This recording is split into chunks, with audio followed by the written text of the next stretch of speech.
You want to be in the driver's seat of your own life, because if you're not, life will drive you. And if you're sitting around waiting on somebody to save you, to fix you, to even help you, you are wasting your time. Everybody has a different talent.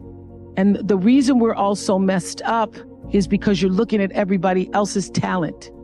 Because failure is just there to point you in a different direction. I'm asking the bigger question of who am I? Who am I really?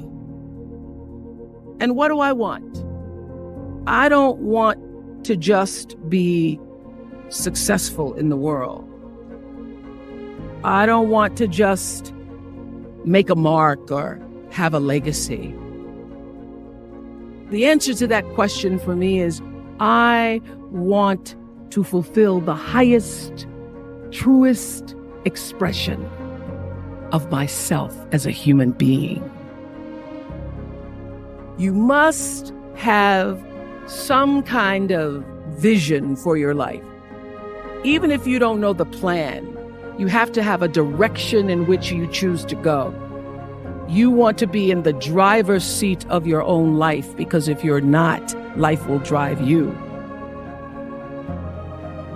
Knowing who you really are in this space and time that we embody. I know that if anything was going to move forward in my life, that I was going to have to be responsible for making that happen.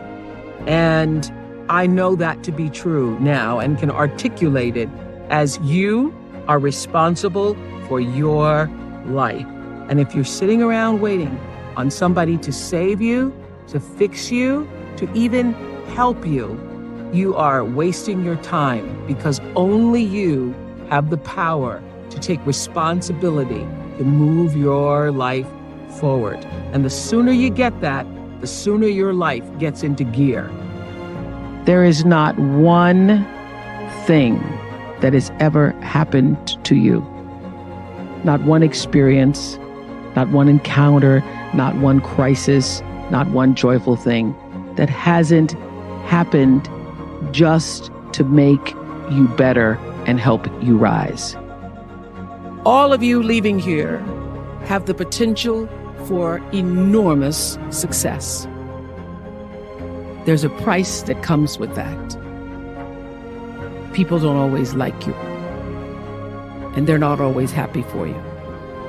And if you surround yourself with people who are not accustomed to your success, they become fearful. They become scared because you are reflecting back something to them that they don't recognize. People who want the best for you want you to be your best.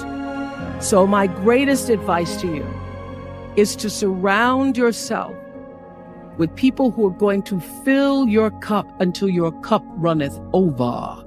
And what I know for sure is that the biggest choices begin and end with you, your internal big questions. Who do I want to be in the world? Be excellent.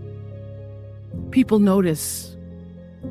Let excellence be your brand. Everybody has a different talent. And the reason we're all so messed up is because you're looking at everybody else's talent and wishing you had some of their talent. All the energy that you spend thinking about, wishing about, being jealous of, envious of anybody else is energy that you're not only putting out, it's going to come back to you negatively, but you're taking that away from you. All your energy should be forced on, what do I have to offer? What do I have to give? How can I be used in service? Because Dr. King's message of not everybody can be famous, but everybody can be great, because greatness is determined by service. The way through the challenge is to get still and ask yourself, what is the next right move? Not think about, oh, I got all of this stuff. What is the next right move? And then from that space, make the next right move and the next right move. And not to be overwhelmed by it, because you know your life is bigger than that one moment. You know you're not defined by what somebody says is a failure for you, because failure is just there to point you in a different direction. The first law is the third law of motion in physics, which says for every action, there's an equal and opposite reaction.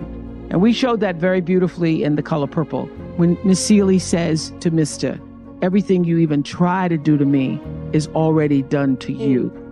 That is not just a rhetorical saying, that is law. That is Newton's third law of motion in physics, which says everything that goes out is coming back. It's just like everything that goes up is coming down, may take it a long time to come down, is coming down. Everything that goes out is coming back, it's coming back. So, to answer the power of manifestation and meditation, what meditation does is sync you up with the source. What meditation does is allows you to literally tap into the power that created you so that you are in alignment with that. And so when you carry that out into the world, everything that you do comes from the center of that alignment that's coming from the source that we call God, we call divine energy, divine intelligence, whatever name you want to give it to, we call life. When you are synced up with life, life just gives to you.